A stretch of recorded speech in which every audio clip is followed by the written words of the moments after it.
Assalamualaikum dan selamat datang ke Pala Bola News. Seperti biasa, Pala Bola News akan menyajikan berita bola sepak terbaik kepada anda semua pada setiap hari. Kita mulakan dengan keputusan aksi perlawanan bola sepak Eropah semi-final Carabao Cup. Newcastle berjaya menewaskan pasukan Southampton dengan agregat 3-1 untuk layak ke final. Suku akhir Coppa Italia, Inter Milan berjaya menewaskan Atalanta 1-0. Round of 16 di FB Pokal Jerman, Stuttgart berjaya menewaskan Paderborn 2-1. Union Berlin juga menang 2-1 ke atas pasukan Wolfsburg.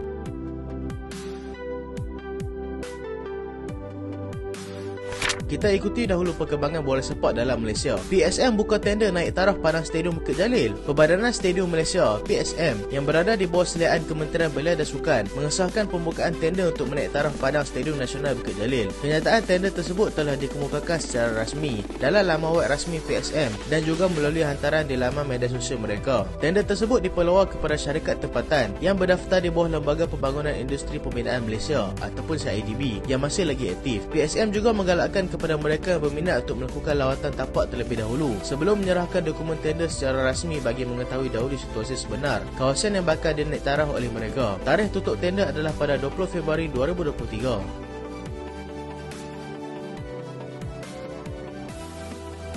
MFL lancar logo baru Liga Malaysia. MFL telah melancarkan 6 logo baru dalam kancah Liga Malaysia pada musim ini. Penganjur dan juga pengelola bola sepak Malaysia, MFL, telah mengumumkan pelancaran logo terbaru yang melibatkan pertandingan seperti Piala Haji Sultan Ahmad Shah, Liga Super, Piala FA, Piala Malaysia, Challenge Cup dan juga Piala MFL. Kesemua logo ini dapat dilihat di laman sosial rasmi MFL sebagai sebahagian daripada usaha MFL untuk menyuntik nafas baru dalam aksi bola sepak tempatan.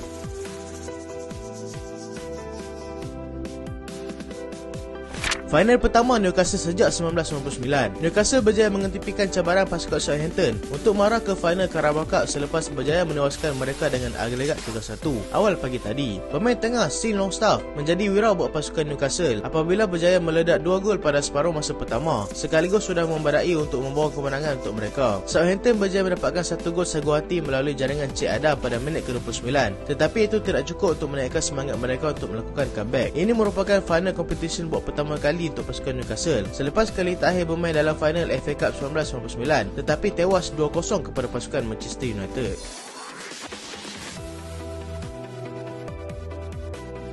Chelsea hanya boleh daftar 3 pemain daripada jendela perpindahan Januari. Chelsea yang dilihat sudah berbelanja besar bagi mendapatkan pemain-pemain baru mereka bakal berdepan sedikit masalah apabila mereka hanya dibenarkan untuk mendaftar 3 pemain yang dibawa masuk pada Januari yang lalu untuk menyertai mereka dalam saingan Liga Juara-Juara Eropah. Setakat ini, mereka sudah membawa masuk 7 orang pemain baru dengan Enzo Fernandez sudah pun sah menyertai mereka sebelum jendela perpindahan ditutup. Mereka juga sudah sedia maklum dengan undang-undang yang telah ditetapkan oleh UEFA dan diharapkan Graham Potter dapat memilih siapakah 3 pemain benar-benar layak untuk bermain bersama Chelsea dalam baki saingan mereka di Liga Juara-Juara Eropah.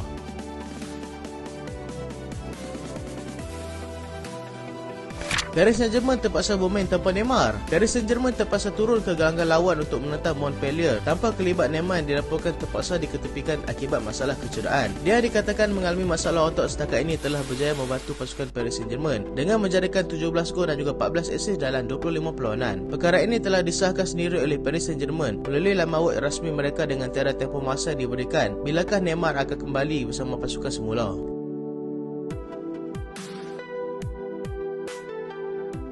Elneny terpaksa berehat panjang. Bukan musim yang terbaik buat pemain tengah Arsenal, Mohamed Elneny, yang terpaksa berehat panjang pada musim ini akibat masalah kecederaan lutut yang dialaminya. Pemain itu terpaksa menjalani pembedahan lututnya selepas mengalami kecederaan ketika menjalani latihan, menjadikan musim ini bukan musim yang terbaik untuknya. Walaupun Arsenal kini sedang menggah di pesada Liga, dia juga sudah semakin kurang mendapat tempat dalam skuad Arteta selepas hanya bermain dalam 5 perlawanan Liga setakat ini. Tempoh rehat Elneny masih belum dapat ditentukan lagi, tapi dengan kemasukan Jorginho ke dalam skuad mereka, sudah pasti peluang Elneny untuk kembali dalam skuad adalah semakin tipis.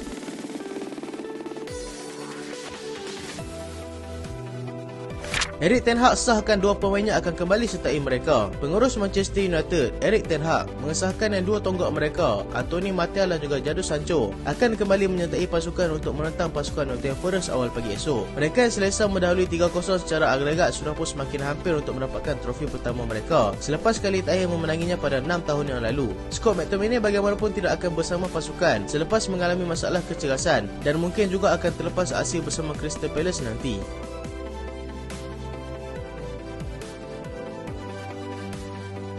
Marcel Sabitzer sah sertai Manchester United. Here we go. Pemain Bayern Munich Marcel Sabitzer sah menyertai pasukan Manchester United secara pinjaman sehingga tamat musim ini nanti. Sabitzer dia bawa masuk untuk mengisi kekosongan yang ditinggalkan oleh Eriksen yang terpaksa berehat sehingga hujung April nanti akibat masalah kecederaan buku lali yang dialaminya ketika bertemu Reading tempoh hari.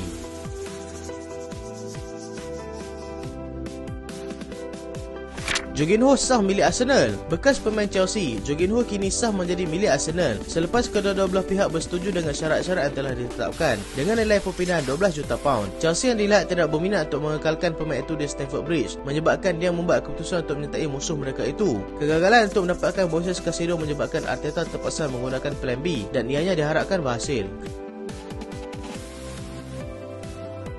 Crystal Palace berjaya dapatkan pemain Perancis. Crystal Palace mengumumkan yang mereka berjaya mendapatkan pemain yang berasal daripada Perancis iaitu Naoero Ahamada yang sebelum ini bermain bersama Stuttgart. Pemain berusia 20 tahun itu yang pernah berada dalam Akademi Juventus sebelum pergi ke Jerman akan menerima kontrak selama 3 tahun setengah di Palace.